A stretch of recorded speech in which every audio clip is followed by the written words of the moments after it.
but I fear the dark hand of the deep state behind this. I am extremely worried for Tommy. Quite a significant update in the past hour, because Gurmit Singh has now tweeted, news just in, after a perfect morning, Belmarsh has moved Tommy to the block in Woodhill. Very dangerous and suspicious. They must have moved him the second I left. And this has now just been confirmed by Tommy Robinson's administration on X, saying Tommy has been told all communications sent to him while he was in HMP Belmarsh will have to be forwarded to Woodhill. So Chris Davies, so he's confused. They also say Tommy is still confused why, as a Category C civil defender, he has been put in high security prison down the block for at least 14 days. At Belmarsh, he had a regime, exercise time, open visits, and was reassured all would be okay. Right now, he has none of that. He was lied to. Tommy has been stitched up. He has been forced to move on to the block of punishment section of the prison. He has been given no reason for his forced move after reassurances were made at Belmarsh. This is an atrocious abuse of power designed to break Tommy mentally and put his life in danger. This despicable treatment needs to be stopped right now. So, quite worrying, Chris, that they seem to be playing cat and mouse with exactly where Tommy's going to be and over his safety. What do you make of it? Dan, I think it's a disgrace. I come back to what I said earlier on about this being a civil offence. Tommy should be in an open prison. That's the reality of it. Contempt of court, contrary to what Andrew Pearce has to say, contempt of court is not a serious offence. It is not a criminal offence. It is a civil offence. It should not result in him being in a high security prison. It should not result in him being in segregation. And it should not result in him being at risk of his life. This is purely because of the person rather than the crime. And there is no doubt in my mind that this is politics at work.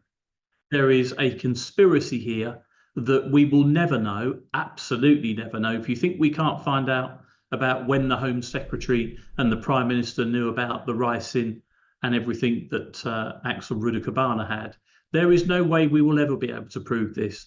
But I fear the dark hand of the deep state behind this. I am extremely worried for Tommy. Jasmine, what's your view? Yes, I agree. I'm just thinking of Julian Assange. I was outside the courts of justice when his case was being argued. And, you know, these are people who are truth tellers, really. I mean, whether other people believe that what they say is truth or not, as far as they're concerned, this is truth. And they should not be put into Belmarsh. They should not be put into solitary confinement. I mean, I'd like to know how many people Tommy Robinson has killed, how many he's raped, how many bombs he's placed. You know, what has he done that should put him in a maximum security prison, same one as as we said, as Julian Assange, and be put into solitary confinement? It is government, it is Marxism, and it's part of the authoritarian state that puts what you say above actual, genuine physical crimes in terms of importance. And it's Chris, no I think, coincidence, Dan, is it, that he's in the same prison as Axel Rudakabana? So to use the direct comparison that Jasmine has made there, a potential triple murderer, we've got to give him the benefit of the doubt. Yes, he's entitled to a trial, but a potential murderer, a potential terrorist is in the same prison as someone for contempt of court. It is beyond a joke. It is insidious at best. Yeah, I mean, Woodhill in particular is a really worrying sort of prison. Charles Bronson had a punch up with a murderer there. In May, a staff shortage was reported.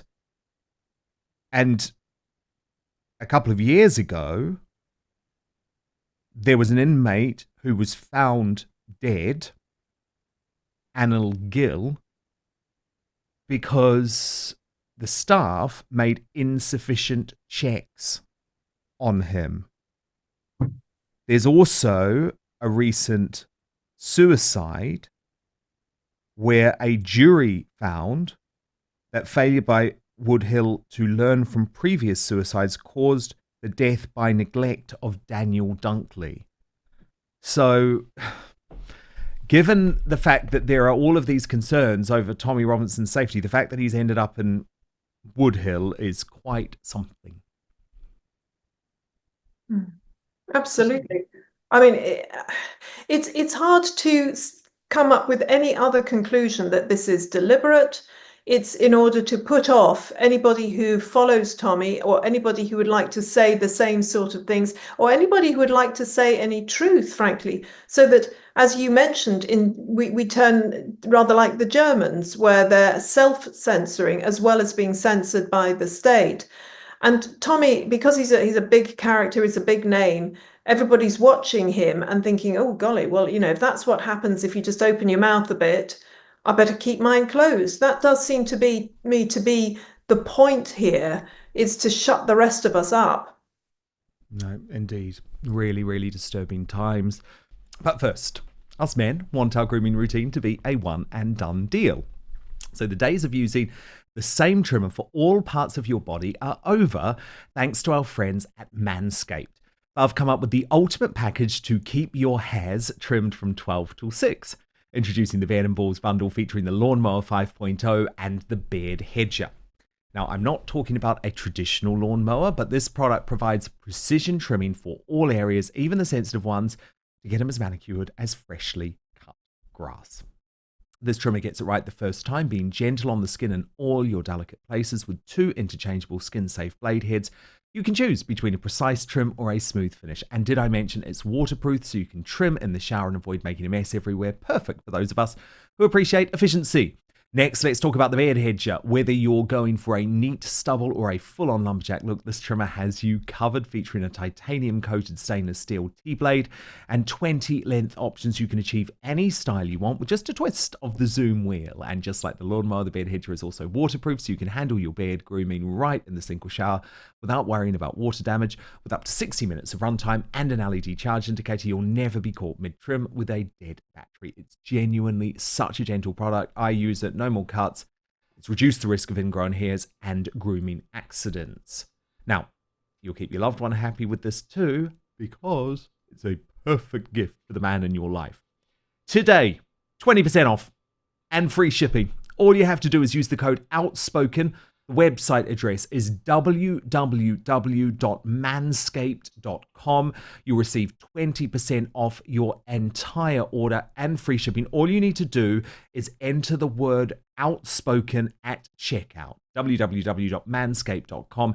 No more juggling multiple tools or dealing with subpar results, just efficient, effective grooming wherever you need it. For the premium grooming experience, trust Manscaped. And a major row has broken out within Reform UK over Tommy Robinson.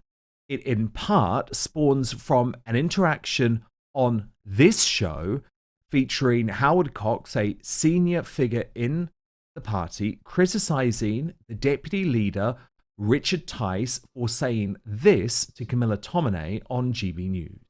Tommy Robinson, people have been protesting in his name. What do you make of Tommy Robinson? Is he a good guy in your eyes? No, all of that lot, we have nothing to do with them. Even the protesters who have got banners up saying two-tier care, you agree with them on the policing and justice? We agree with ourselves. I'm not aligning ourselves with Tommy Robinson's lot in any shape or form.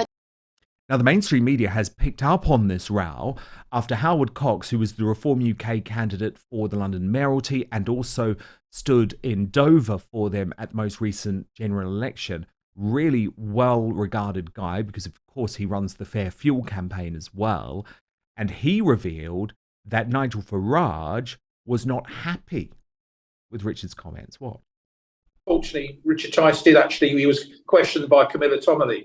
And he asked this question, what do you think of Tommy Robinson? And Richard came back and said, well, I've got nothing to do with Tommy Robinson or his lot.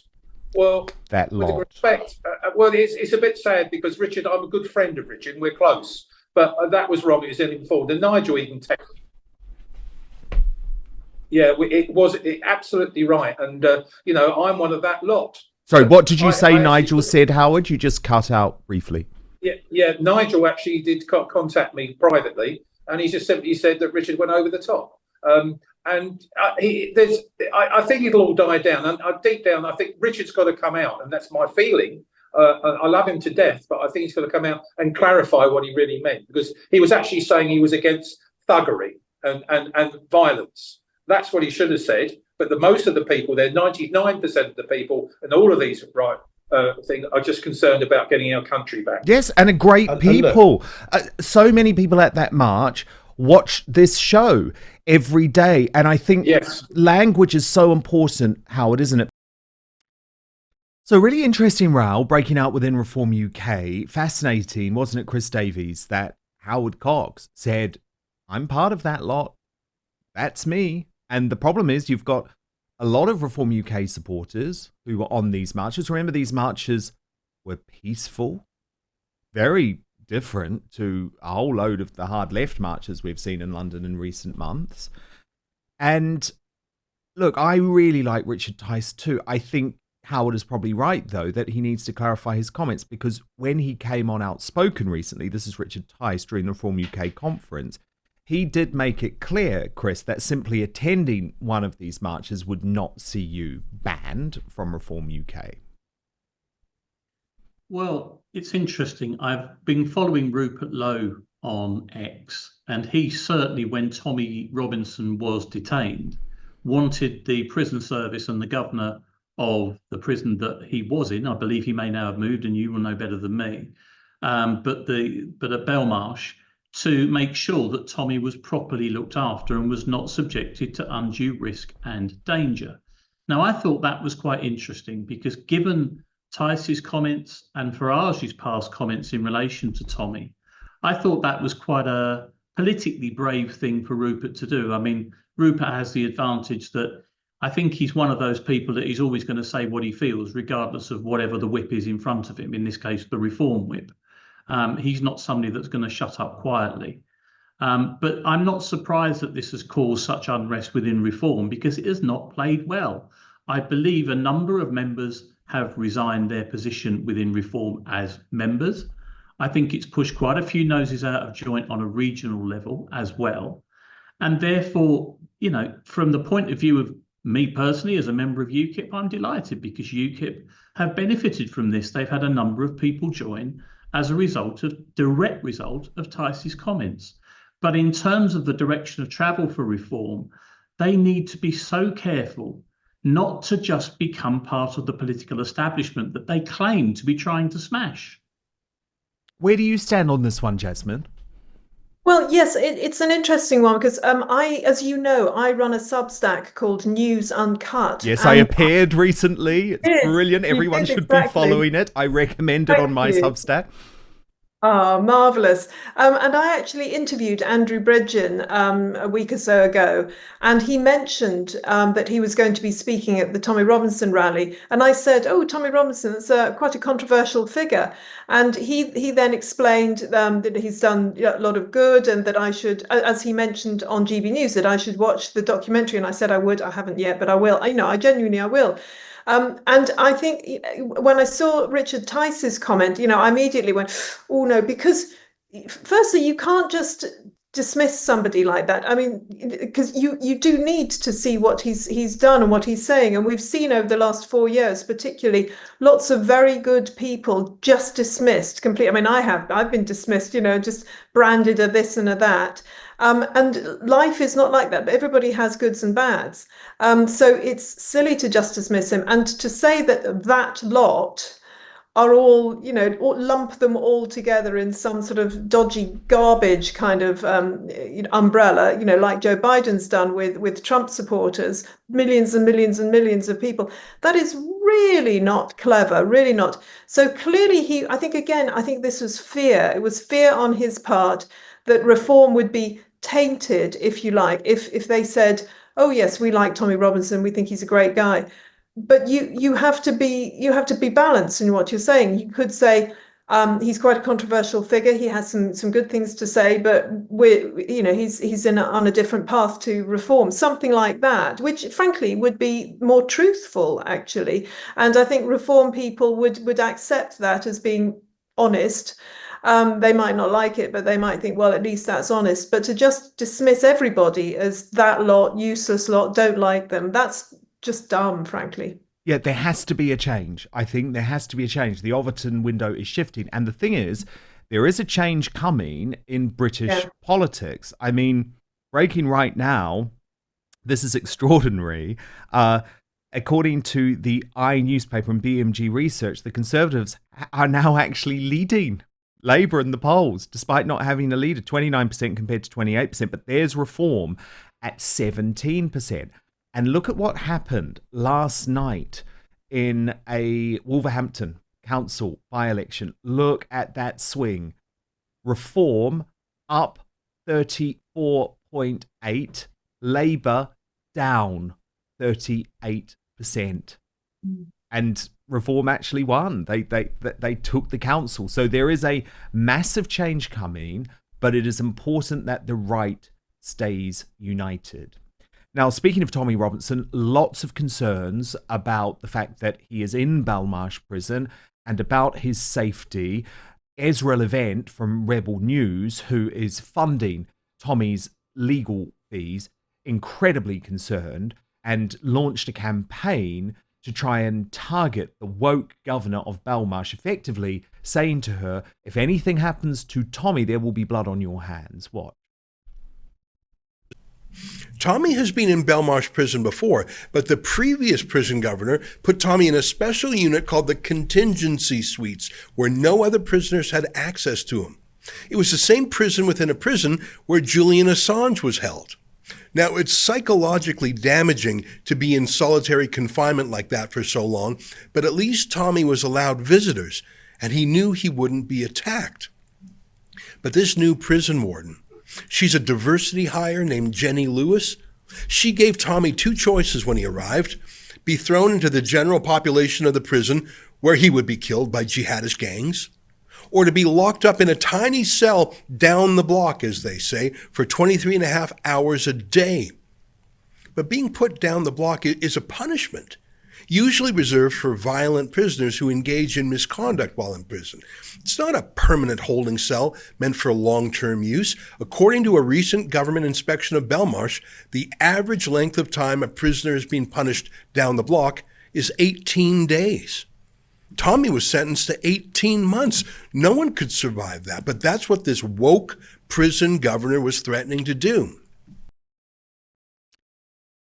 And today, Tommy's good friend, who you may know, Gurmit Singh, went to visit Tommy in Belmarsh, and this is what he had to say afterwards.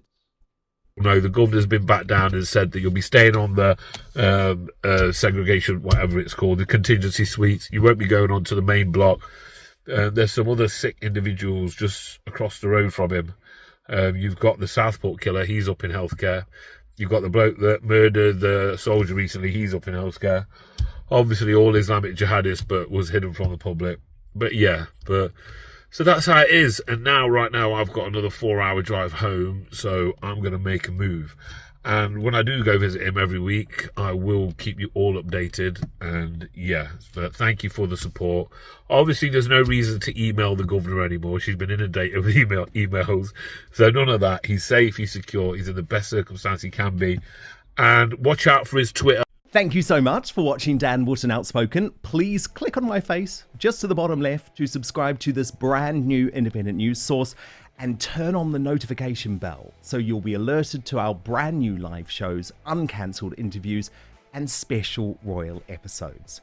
Outspoken is also now available as a podcast, so you can listen to the show every weekday on the go wherever you are.